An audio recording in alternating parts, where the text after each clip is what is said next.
ಬಾಗೇಪಲ್ಲಿ ವಿಧಾನಸಭಾ ಕ್ಷೇತ್ರದ ಜನ ನನಗೆ ಒಂದು ಅವಕಾಶ ಮಾಡಿಕೊಟ್ಟರೆ ಅಭಿವೃದ್ಧಿ ಮಾಡಿ ತೋರಿಸುತ್ತೇನೆ. ಸಿ ಮುನಿರಾಜು.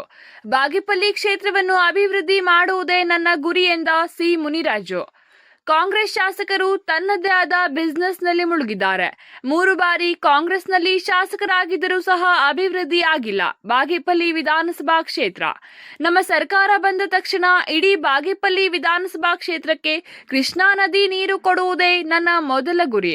ಆಂಧ್ರ ಪ್ರದೇಶದ ಮುಖ್ಯಮಂತ್ರಿ ಮತ್ತು ಉಪಮುಖ್ಯಮಂತ್ರಿ ಜೊತೆ ಮಾತನಾಡಿ ಕೃಷ್ಣಾ ನದಿ ನೀರು ತಂದೆ ತರುತ್ತೇವೆ. ನೀರಿಗಾಗಿ ಹೋರಾಟ ಮಾಡುವ ಮುಖಾಂತರ ನೀರನ್ನು ತರುತ್ತೇವೆ. ಇದು ನನ್ನ ಮೊದಲನೇ ಗುರಿ ಎಂದ ಬಾಗೇಪಲ್ಲಿ ವಿಧಾನಸಭಾ ಕ್ಷೇತ್ರದ ಬಿಜೆಪಿ ಮುಖಂಡ ಸಿ ಮುನಿರಾಜು. ಸರ್ಕಾರದಿಂದ ಬರುವ ಪ್ರತಿಯೊಂದು ಯೋಜನೆಗಳು ರೈತರಿಗೆ ಮತ್ತು ಮತದಾರರ ಮನೆ ಬಾಗಿಲು ತಲುಪಿಸುವ ಕೆಲಸ ಮಾಡುತ್ತೇನೆ. ನನಗೆ ಒಂದು ಅವಕಾಶ ಕೊಡಿ. ಎಲ್ಲ ಶಾಲಾ ಕಾಲೇಜುಗಳಲ್ಲಿ ಬಡ ಮಕ್ಕಳಿಗೆ ಒಳ್ಳೆ ವಿದ್ಯಾಭ್ಯಾಸ ಸಿಗಬೇಕು. ಪ್ರತಿಯೊಂದು ಸರ್ಕಾರಿ ಶಾಲೆಗಳಲ್ಲಿ ಶಿಕ್ಷಕರನ್ನು ನೇಮಕಾತಿ ಮಾಡಿಸುವುದು, ವಿದ್ಯಾರ್ಥಿಗಳನ್ನು ವಿದ್ಯಾವಂತರಾಗಿ ಮಾಡುವುದೇ ನನ್ನ ಕನಸು. ಶಾಲಾ ಕಾಲೇಜು ವಿದ್ಯಾರ್ಥಿನಿಯರಿಗೆ ಬಸ್ಸು ವ್ಯವಸ್ಥೆ ಇವತ್ತು ಸರಿ ಇಲ್ಲ. ಸಾರಿಗೆ ಸಚಿವರಾದ ರಾಮಲಿಂಗಾರೆಡ್ಡಿ ಅವರ ಜೊತೆ ಮಾತನಾಡಿ ಅವರ ಗಮನಕ್ಕೆ ಸಹ ತಂದಿದ್ದೇನೆ. ನಾನು ಬಾಗೇಪಲ್ಲಿ ಕ್ಷೇತ್ರದ ಮತದಾರರಲ್ಲಿ ಮನವಿ ಮಾಡುವುದೇನೆಂದರೆ ನನಗೆ ಒಂದು ಅವಕಾಶ ಕೊಟ್ಟಿ ನೋಡಿ ಎಂದು ಬಯಸುತ್ತೇನೆ ಎಂದು ಬಿಜೆಪಿ ಮುಖಂಡ ಸಿ ಮುನಿರಾಜು ಹೇಳಿದರು. ಬಾಗೇಪಲ್ಲಿ ವಿಧಾನಸಭಾ ಕ್ಷೇತ್ರದಲ್ಲಿ ಈಗಾಗಲೇ ಏನು ಕಾಂಗ್ರೆಸ್ನ ಸರ್ಕಾರ, ಅಲ್ಲಿರ್ತಕ್ಕಂಥ ಕಾಂಗ್ರೆಸ್ನ ಶಾಸಕರು, ಇಡೀ ಜನ ಇವತ್ತು ಬೇಸತ್ತಿದ್ದಾರೆ. ಯಾಕೆಂದರೆ ಇವತ್ತೊಂದು ಒಳ್ಳೆಯ ಒಂದು ಹಾಸ್ಪಿಟ್ಲಲ್ಲೂ ಕೂಡ ಒಬ್ಬ ವೈದ್ಯ ಇರಲ್ಲ, ಅವ್ರಿಗೆ ಬೇಕಾದಂಥ ಒಂದು ಟ್ರೀಟ್ಮೆಂಟ್ ಕೊಡೋಕ್ಕೆ ಒಂದು ಔಷಧಿ ಕೂಡ ಇಲ್ಲ, ಸಪ್ಲೈಗಳಿಲ್ಲ. ಅಲ್ಲಿ ಪಾಪ ಮೊನ್ನೆ ಕೂಡ 2-3 ಹಾಸ್ಪಿಟಲಲ್ಲಿ ಡೆತ್ ಆಗಿದ್ದಾರೆ. ಅವ್ರಿಗೆ ಬೆಡ್ ಇಲ್ಲ. ಈ ಪರಿಸ್ಥಿತಿಯಲ್ಲಿ ನಮ್ಮ ಬಾಗೇಪಲ್ಲಿ ವಿಧಾನಸಭಾ ಕ್ಷೇತ್ರದಲ್ಲಿ ಅದು ಗುಡುಬಂಡೆ ಇರ್ಬೋದು, ಬಾಗೇಪಲ್ಲಿ ಇರ್ಬೋದು, ಚೇಳೂರು ಇರ್ಬೋದು, ಇನ್ನು ಮಿಕ್ಕಿದ ಹೋಬಳಿ ಹಾಸ್ಪಿಟ್ಲಲ್ಲಂತೂ ಇನ್ನೂ ಅಧೋಗತಿಗೆ ಬಂದಿದೆ. ಇದನ್ನೆಲ್ಲ ಕೂಡ ಸರ್ಕಾರ ಎಚ್ಚೆತ್ಕೋಬೇಕು. ಈ ಭಾಗದಲ್ಲಿ ಶಾಸಕರು ಏನು ಗೆದ್ದು 3 ಬಾರಿ ನಾನು ಶಾಸಕರಾಗಿದ್ದೀನಿ ಅಂತ ಏನೆಲ್ಲ ಬಿಂಬಿಸ್ಕೊಂಡು ಓಡಾಡ್ತಾ ಇದ್ದಾರೆ. ಅವರು ತನ್ನದೇ ಆದಂಥ ಬಿಸ್ನೆಸ್ಸನ್ನು ಮಾಡಿಕೊಂಡು, ತನ್ನದೇ ಆದಂಥ ವ್ಯಾಪಾರಗಳನ್ನು ಮಾಡಿಕೊಂಡು ಇರೋದನ್ನು ಬಿಟ್ಟು ಈಗ ಜನರ ಮಧ್ಯೆ ಜನರಿಗಿರ್ತಕ್ಕಂಥ ಕಷ್ಟಗಳನ್ನು ಸರ್ಕಾರ ಹೊಂದಿದೆ. ನಾನು ಕೂಡ ಒತ್ತಾಯ ಮಾಡ್ತಾಯಿದ್ದೀನಿ. ಸಿದ್ದರಾಮಯ್ಯವ್ರ ಸರ್ಕಾರ ಇದೆ, ಇವ್ರು ಏನೋ ನಾನು ಮುಂದೆ ಮಂತ್ರಿ ಆಗಬೇಕು ಅಂತ ಓಡಾಡ್ತಾ ಇದ್ದಾರೆ. ನೀವು ಮೊದಲು ಇವ್ರಿಗೆ ಜನಕ್ಕೆ ಏನು ಬೇಕೋ ನೀವೇ ಕಣ್ಣು ಮುಂದೆ ನೋಡಿದ್ದೀರಾ, ನೀವೇ ವಿಸಿಟ್ ಮಾಡಿದ್ದೀರಾ. ಅಲ್ಲಿ ಯಾವ ರೀತಿ ಅವ್ಯವಸ್ಥೆಗಳಿದೆ ಅಂತ ನಿಮಗೆಲ್ಲ ಕಣ್ಣು ಮುಂದೆ ಬಂದಿದೆ. ಇದನ್ನು ನೀವೆಲ್ಲ ಅರ್ಥ ಮಾಡ್ಕೊಬೇಕು. ಜನರಿಗೆ ಅದನ್ನು ಪರಿಸ್ಥಿತಿಗೆ ತಕ್ಕ ಮಟ್ಟಿಗೆ ಏನು ಬೇಕು ಅದನ್ನೆಲ್ಲ ವ್ಯವಸ್ಥೆಗಳನ್ನು ಮತ್ತು ವ್ಯವಸ್ಥೆಯನ್ನು ಸಂಬಂಧಪಟ್ಟ ತಾಲೂಕು ಅಧಿಕಾರಿನ ಮತ್ತು ಡಿಸ್ಟಿಕ್ ಅಧಿಕಾರಿನ ಸಂಪರ್ಕ ಮಾಡಿ ಆ ಸಂಬಂಧಪಟ್ಟ ಸಚಿವರ ಹತ್ರ ಕೂತ್ಕೊಂಡು ಅಲ್ಲಿ ಏನು ಬೇಕೋ ಒಳ್ಳೆಯ ವೈದ್ಯರನ್ನ ಹಾಕಿ ಅಲ್ಲಿ ಬಾಗೇಪಲ್ಲಿ ಗಡಿ ಭಾಗದಲ್ಲಿರ್ತಕ್ಕಂಥ ಕ್ಷೇತ್ರ. ಈಗಾಗಲೇ ಬಾಗೇಪಲ್ಲಿಯಲ್ಲಿ ಕುಲುಷಿತ ನೀರು, ಏನು ನೀವು ಬಿಟ್ಟಿರ್ತಕ್ಕಂಥ ನೀರು ಕೆರೆಗಳಿಗೆ ಕುಡಿದು ಇವಾಗ ಆರೋಗ್ಯ ಹಾಳಾಗ್ತಾಯಿದೆ. ಈಗಾಗಲೇ ಜನ ಸಾಯ್ತಾ ಇದ್ದಾರೆ. ಅದು ನಿಮ್ಗೆ ಗೊತ್ತಿರ್ತಕ್ಕಂಥ ವಿಚಾರನೇ. ಹೋರಾಟಗಳು ಸ್ಟಾರ್ಟ್ ಆಗ್ತವೆ. ಪಾಪ ಅಲ್ಲಿರ್ತಕ್ಕಂಥ ಜನರಿಗೆ ಒಂದು ಒಳ್ಳೆಯ ಔಷಧಿ, ಒಳ್ಳೆಯ ಒಂದು ಟ್ರೀಟ್ಮೆಂಟ್ ಸದ್ಯಕ್ಕೆ ಏನು ಅವರಿಗೆ ಆಪತ್ತು ಬಂದಾಗ ಹಾಸ್ಪಿಟ್ಲಲ್ಲಿ ಕೊಟ್ಟಿಲ್ಲ ಅಂದರೆ ಆ ಬಡವರು ಎಲ್ಲಿ ಹೋಗಬೇಕು? 10,000ಕ್ಕಿಂತ ಹೆಚ್ಚು ಅಂಗವಿಕಲರಿದ್ದಾರೆ. 10,000ಕ್ಕಿಂತ ಹೆಚ್ಚು ಇಡೀ ಬಾಗೇಪಲ್ಲಿ ಕ್ಷೇತ್ರದಲ್ಲಿ. ಇವತ್ತು ನೀವೆಲ್ಲೇ ಹೋದರೂ ಕೂಡ ಗೌರ್ಮೆಂಟ್ ಆರ್ಡರ್ ಪ್ರಕಾರ ಗೌರ್ಮೆಂಟ್ ಏನು ಅಂಗವಿಕಲರಿಗೆ ಸರ್ಟಿಫಿಕೇಟ್ ಕೊಟ್ಟಿರೋದೇ 10,000ಕ್ಕಿಂತ ಮೇಲಿದೆ. ಯಾವುದೇ ತಾಲೂಕಲ್ಲಿ ಅಷ್ಟೊಂದು ಜನ ಇದ್ದಾರೋ ಇಲ್ಲೋ ಗೊತ್ತಿಲ್ಲ. ಅವ್ರ ನೋವು ನಿಮಗೆಲ್ಲ ಕೂಡ ಅರ್ಥ ಮಾಡ್ಕೊಬೇಕು. ಸಂಬಂಧಪಟ್ಟವ್ರಿಗೆಲ್ಲ ಮಾತಾಡಿ ಅವ್ರಿಗೇನು ವ್ಯವಸ್ಥೆ ಬೇಕೋ ಅದಕ್ಕೆ ಮಾಡಿ ಆ ಶುದ್ಧೀಕರಣ ಮಾಡಲಿಕ್ಕೇನು 3ನೇ ಹಂತದ ಶುದ್ಧೀಕರಣ ಮಾಡಬೇಕು ಅದನ್ನೆಲ್ಲ ಮಾಡಿಸಿ. ಈಗಾಗಲೇ ಆಚೆಪಲ್ಲಿ ಕೆರೆಯಲ್ಲಿ ಪಾಪ ಮಕ್ಕಳು 3 ಜನ ಒಂದೇ ಸಲ ಸುಮ್ಮನೆ ಒಳಗೆ ಹೋಗಿದ ತಕ್ಷಣ ಮುಳ್ಕೊಂಡು ಸತ್ತೋಗಿದ್ದಾರೆ. ಯಾಕೆಂದರೆ ಆ ನೀರು ಕುಡಿದ ತಕ್ಷಣ ಆಸಿಡ್ಡು, ಆ ನೀರು ಕುಡಿದ ತಕ್ಷಣ ವಿಷ ಇರುತ್ತೆ. ದಯವಿಟ್ಟು ಇದನ್ನೆಲ್ಲ ಕೂಡ ಜಾನುವಾರುಗಳು, ಬೆಳೆಗಳು ಇನ್ನೂ ಜನ ನಶಿಸಿ ಹೋಗ್ತಾರೆ, ಇದಂತೂ ಗ್ಯಾರಂಟಿನೇ. ಅದರಿಂದ ದಯವಿಟ್ಟು ಅದಕ್ಕೆ ಸಂಬಂಧಪಟ್ಟ ಅಧಿಕಾರಿಗಳ ಹತ್ರ ಮಾತಾಡಿ ಅದನ್ನೆಲ್ಲ ಕೂಡ ಮಾಡಬೇಕು. ಮತ್ತು ಶಾಲೆಗಳಲ್ಲಿ ಒಳ್ಳೆ ಟೀಚರ್ಸ್ ಇಲ್ಲ, ಪರ್ಸೆಂಟೇಜು ಕುಂಠಿತ ಆಗಿದೆ. ನಮ್ಮ ವಿದ್ಯಾಭ್ಯಾಸಕ್ಕೂ ಕೂಡ ಮಕ್ಕಳಿಗೆ ತೊಂದರೆ ಆಗ್ತಾಯಿದೆ. ಯಾವುದೇ ಮಕ್ಕಳಿಗೆ ಬಸ್ಸಿನ ವ್ಯವಸ್ಥೆಗಳು ಕೂಡ ಇಲ್ಲ. ಅಂತ ಈ ಫ್ರೀ ಬಸ್ ಅಂತ ಏನು ಸರ್ಕಾರ ಬಿಟ್ಟಿದೆ, ಆ ಬಸ್ಸುಗಳೇ ಟೈಮಿಗೆ ಬರೋಲ್ಲ. ಮಕ್ಕಳು ಬರೋಕ್ಕೆ ವಿದ್ಯಾಭ್ಯಾಸ ಮಾಡೋಕ್ಕೆ ಕೂಡ ತೊಂದರೆ ಆಗ್ತಾಯಿದೆ. ಹಳ್ಳಿಗಳಲ್ಲಿ ಯಾವುದೇ ರಸ್ತೆ ಅಭಿವೃದ್ಧಿ ಆಗ್ತಾಯಿಲ್ಲ. ಏನೂ ಕೂಡ ಇಡೀ ಸರ್ಕಾರದಲ್ಲಿ ನೀವೇನಾದರೂ ಮಾಡಿರೋದೊಂದು ಅಭಿವೃದ್ಧಿ ಏನಿದೆ ಅಂದರೆ ಅದು ಬಾರ್ಗಳು ಅಂತ ಎಲ್ಲರೂ ಗೊತ್ತಿರ್ತಕ್ಕಂಥ ವಿಚಾರನೇ.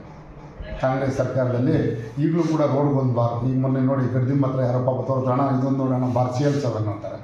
ಈ ಕಡೆ ಒಂದಿದೆ, ಆ ವೆಂಕಟರಮಣ ಸ್ವಾಮಿ ದೇವಸ್ಥಾನದ ಹತ್ರ ಹೋದರೆ ರೈಟ್ಗೊಂದು ಲೆಫ್ಟ್ಗೊಂದು, ಈ ಥರ ಅಭಿವೃದ್ಧಿ ಮಾಡ್ತಾಯಿದ್ದೀರಾ. ದಯವಿಟ್ಟು ನೀವು ಮಾಡಿರ್ತಕ್ಕಂಥ ಅಭಿವೃದ್ಧಿ ಬಾರ್ಗಳು ಬೇಜಾರಿದ್ದಾವೆ. ಸಾಕು, ದೇವರು ಬೇಜಾರು ಕೊಟ್ಟಿದ್ದಾನೆ. ಈಗಲಾದರೂ ಎಚ್ಚೆತ್ಕೊಳ್ಳಿ, ಜನರ ಕೆಲಸ ಮಾಡಿ. ಜನ ನಿಮ್ಮನ್ನು ಗ್ಯಾರಂಟಿ ಚೀತು ಅನ್ನೋ ಮಟ್ಟಕ್ಕೆ ಬಂದು ಇವತ್ತು ಕೂತಿದೆ. ನೀವೆಲ್ಲ ಕೂಡ ಇದನ್ನು ಸಂಪೂರ್ಣವಾಗಿ ಸರ್ಕಾರದಿಂದ ಜನರಿಗೆ ಏನೇನು ಸಿಗಬೇಕೋ ಅದನ್ನೆಲ್ಲ ಕೊಡೋ ನಿಟ್ಟಿನಲ್ಲಿ ನೀವೆಲ್ಲ ಕೆಲಸ ಮಾಡಬೇಕು ಅಂತ ನನ್ನ ಆಸೆ. ಈಗ ನಾನು ಚುನಾವಣೆಯಲ್ಲಿ ಸೋತಂಥ ಸಂದರ್ಭ, ಸರ್ಕಾರ ನಮ್ಮದಿಲ್ಲ, ಕೇಂದ್ರ ಸರ್ಕಾರ ಇದೆ, ನಮ್ಮ ಸಂಸದರು ಸುಧಾಕರ್ ಅವರು ಇದ್ದಾರೆ. ನಮ್ಮ ಸರ್ಕಾರ ಬಂದು ಮುಂದಿನ ದಿನಗಳಲ್ಲಿ ನಮ್ಮ ಸರ್ಕಾರ ಅಂತೂ ಬಂದೇ ಬರುತ್ತೆ. ನಮ್ಮ ಸರ್ಕಾರ ಇದ್ದಾಗ ಚೇಳೂರು ತಾಲೂಕಿಗೆ ಅಭಿವೃದ್ಧಿ ಕೂಡ ದುಡ್ಡನ್ನು ತಗೊಂಬಂದು ಮಾಡಿರೋದು ಇದೆ. ಅನೇಕ ಜನಕ್ಕೆ ನಮ್ಮ CM ಪರಿಹಾರ ನಿಧಿಯಿಂದ ಕಷ್ಟಕ್ಕೆ ಅವರಿಗೆಲ್ಲ ಟ್ರೀಟ್ಮೆಂಟ್ಗೆ ಅಂತ ದುಡ್ಡು ಕೊಡಿಸೋ ವ್ಯವಸ್ಥೆನೂ ಮಾಡಿಸಿದ್ದೀನಿ. ಅನೇಕ ಜನಕ್ಕೆ ಕಾರುಗಳು ಲೋನ್ ಕೊಡೋದಿರ್ಬೋದು, ಪ್ರತಿಯೊಂದು ನನ್ನ ಕೈಲಾಗಿದ್ದನ್ನು ನಾನು ಈಗಾಗಲೇ ಶಾಸಕನ ಆಗಿಲ್ಲ ಅಂದರೂ ಕೂಡ ನಾನು ಬಂದಂಥ ಸಂದರ್ಭದಲ್ಲಿ ನನ್ನ ಸರ್ಕಾರ ಇದ್ದಾಗ ಮಾಡಿಕೊಟ್ಟಿದ್ದೀನಿ. ಮುಂದೆ ಬರ್ತಕ್ಕಂಥ ದಿನಗಳಲ್ಲಿ ನಮ್ಮ ಸರ್ಕಾರ ಬಂದೇ ಬರುತ್ತೆ. ಬಾಗೇಪಲ್ಲಿ BJP ಶಾಸಕರನ್ನು, ಬಾಗೇಪಲ್ಲಿ ಜನತೆ ಒಂದು ಆಶೀರ್ವಾದದಿಂದ ನೀವೇನಾದರೂ ಮಾಡಿದ್ರೆ ಇಡೀ ತಾಲೂಕಿನಲ್ಲಿ ಯಾವುದೇ ಒಂದು ರಸ್ತೆ ಕೂಡ ಎಲ್ಲ ಡಾಂಬರೀಕರಣ ಆಗಿರಬೇಕು, ಎಲ್ಲ ಕಾಂಕ್ರೀಟ್ ರಸ್ತೆ ಆಗಿರಬೇಕು. ಪ್ರತಿ ಊರಿನಲ್ಲೂ ಕುಡಿಯೋ ನೀರನ್ನು, ಶುದ್ಧ ನೀರನ್ನೇ ಕುಡಿಬೇಕು, ಆ ರೀತಿ ಮಾಡಿಕೊಡ್ತೀವಿ.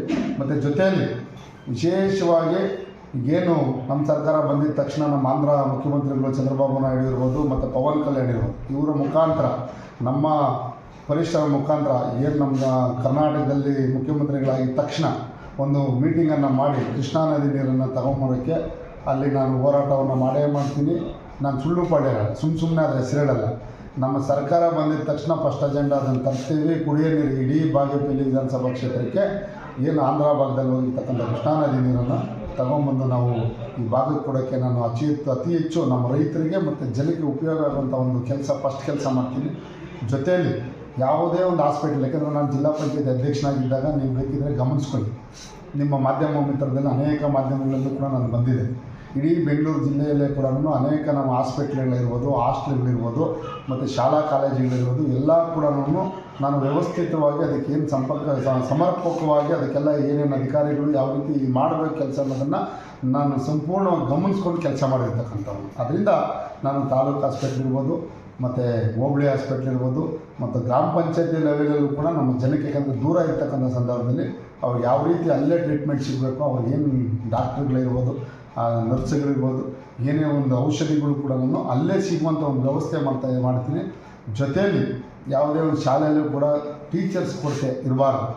ಆ ನಿಟ್ಟಿನಲ್ಲಿ ಅವರಿಗೆಲ್ಲ ಕೂಡ ಸಂಪೂರ್ಣವಾಗಿ ಆ ಸಂಬಂಧಪಟ್ಟ ಇಲಾಖೆಗಳು ಕರ್ಕೊಂಡ್ಬಂದು ನಾನು ವ್ಯವಸ್ಥೆ ಮಾಡಿಸ್ಕೊಡ್ತೀನಿ. ಮತ್ತು ಎಲ್ಲ ಹಾಸ್ಟೆಲ್ಗಳಲ್ಲಿ, ಬಡ ಮಕ್ಕಳು ಹೋದಂಥ ಹಾಸ್ಟೆಲ್ಗಳಲ್ಲಿ ಅವರಿಗೆ ಉತ್ತಮವಾದ ಒಂದು ಊಟದ ವ್ಯವಸ್ಥೆ ಮಾಡಲಿಕ್ಕೆ ಅವ್ರಿಗೇನು ಸಂಪೂರ್ಣವಾಗಿ ಏನು ಅವ್ಯವಹಾರ ಮಾಡ್ತಾಯಿದ್ದಾರಲ್ಲ, ಮನೆ ಕೂಡ ಬಾಗೇಪಲ್ಲಿಯಲ್ಲಿ ಹಾಸ್ಟೆಲಲ್ಲಿ ಆ ವಾರ್ಡನ್ನು ಇವರೆಲ್ಲ ಕೈವಾಡ, ಎಲ್ಲ ಪೂರ್ತಿ ಸರ್ಕಾರದ ಕೈವಾಡ ಇವರೆಲ್ಲ ಇರ್ತಾರಲ್ಲ. ನಮ್ಮ ಯಾರೋ ಒಬ್ಬ ನಮ್ಮ ಹುಡುಗನ ಗಾಡಿನೇ ಎತ್ಕೊಂಡೋಗಿ ಮಾರಿರೋದ್ರಿಂದ ನಿದರ್ಶನ ನಮ್ಗೆ ಸಿಕ್ಕಿದೆ. ಆ ಮಾರ್ಕೆಟ್ಗೆ ಹೋಗಿ ಅಕ್ಕಿನ ಮಾರಿರೋಂಥ ಸಂದರ್ಭ ಹತ್ಕೊಂಡು ಬಿಡಿಸ್ಕೊಂಡು ಹೋಗಿರೋದು ನನಗೆ ಗೊತ್ತಿದೆ. ಅದು ಸರಿಯಾದ ಟೈಮಲ್ಲಿ ಅದೆಲ್ಲ ಕೂಡ ಸಿಕ್ಕಾಕ್ಕೊಂಡು ಬಂದೇ ಬರ್ತಾರೆ. ಈಗಲೂ ಎಚ್ಚೆತ್ಕೋಬೇಕು.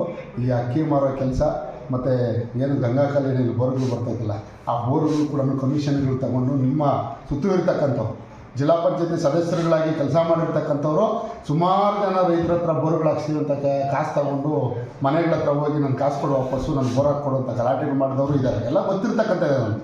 ಯಾವುದೇ ಒಂದು ಇಲಾಖೆಯಲ್ಲಿ ಇವತ್ತು ಹಿಂದುಳಿದ ವರ್ಗ ಇಲಾಖೆಗೆ ಹೋದ್ರೂ ನೀವು ದುಡ್ಡು ಕೊಡಲೇಬೇಕು, ಎಲ್ಲರೂ ಕೂಡ ದುಡ್ಡು ಕೊಡಬೇಕು, ಆ ರೀತಿ ನೀವೆಲ್ಲ ಮಾಡಿಟ್ಕೊಂಡಿದ್ದೀರ, ಮನಪಲ್ಲಿ ಮಾಡಿಟ್ಕೊಂಡಿದ್ದೀರ. ಇದೆಲ್ಲ ಬಿಟ್ಬಿಡಿ. ಇದನ್ನೆಲ್ಲ ಸಂಪೂರ್ಣವಾಗಿ ಜನಕ್ಕೆ ನನಗೆ ಒಂದು ಏನೋ ನೀವು ಅವಕಾಶ ಮಾಡಿಕೊಟ್ರೆ ನಾನು ನಿಮಗೆ ನಿಮ್ಮ ಮನೆ ಬಾಗಿಲಿಗೆ ಬಂದು ಕೆಲಸ ಮಾಡಬೇಕು. ಇವತ್ತು ನಿಮ್ಮ ಮನೆ ಬಾಗಿಲಿಗೆ ಬಂದು ಅಧಿಕಾರಿಗಳು ಫ್ರೀಯಾಗಿ ಕೆಲಸ ಮಾಡಿಕೊಡ್ಬೇಕು. ಆ ನಿಟ್ಟಿನಲ್ಲಿ ನಾನು ಕೆಲಸ ಮಾಡ್ತೀನಿ ಅಂತ ನಿಮಗೆ ಭರವಸೆ ಕೊಡ್ತೀನಿ. ನಿಮಗೆ ಒಂದು ಅವಕಾಶ ಕೊಟ್ಟು ನೋಡಲಿ. ಬಾಗೇಪಲ್ಲಿ ವಿಧಾನಸಭಾ ಕ್ಷೇತ್ರದ ಜನ ಒಂದು ಸಲ ನನಗೆ ಅವಕಾಶ ಕೊಟ್ಟು ನೋಡಲಿ. ಆ ಬರ್ತಕ್ಕಂಥ ದಿನಗಳಲ್ಲಿ ನಾನು ಯಾವ ರೀತಿ ಅಭಿವೃದ್ಧಿ ಮಾಡ್ತೀನಿ, ಜನರ ಮಧ್ಯೆ ಯಾವ ರೀತಿ ಕೆಲಸ ಮಾಡ್ತೀನಿ, ಅಪೇಕ್ಷೆ ಏನು ಇಟ್ಕೊಂಡಿರ್ತಾರೆ, ಜನರಿಗೆ ಫ್ರೀಯಾಗಿ ಕೆಲಸ ಮಾಡಿಕೊಡ್ತಾನೆ, ದುಡ್ಡು ತಗೊಂಡು ಕೆಲಸ ಮಾಡಿಕೊಡ್ತಾನೆ ಅಂತ ನಿಮ್ಗೆ ಗೊತ್ತಾಗುತ್ತೆ ತಾನೆ. ನೀವು ಆವಾಗ ತಿರಸ್ಕಾರನೂ ಮಾಡ್ಬೋದು, ಪುರಸ್ಕಾರನೂ ಮಾಡ್ಬೋದು, ನಿಮ್ಮ ಕೈಲಿರುತ್ತೆ. ಆಮೇಲೆ ಒಂದು ಸಲ ನನಗೆ ಅವಕಾಶ ಕೊಡಿ. 5 ವರ್ಷದಲ್ಲಿ 50 ವರ್ಷದಲ್ಲಿ ಆಗಿರ್ತಕ್ಕಂಥ ಕೆಲಸ 5 ವರ್ಷದಲ್ಲಿ ನಾನು ಮಾಡಿ ತೋರಿಸ್ತೀನಿ. ಮುಂದಿನ ದಿನಗಳಲ್ಲಿ ರಾಜ್ಯ ಸರ್ಕಾರ ಬಂದೇ ಬರುತ್ತೆ, ಭಾರತೀಯ ಜನತಾ ಪಕ್ಷ ಸರ್ಕಾರ, ಮುಂದೆ ಕೇಂದ್ರದಲ್ಲಿ ಸರ್ಕಾರ ಇರುತ್ತೆ.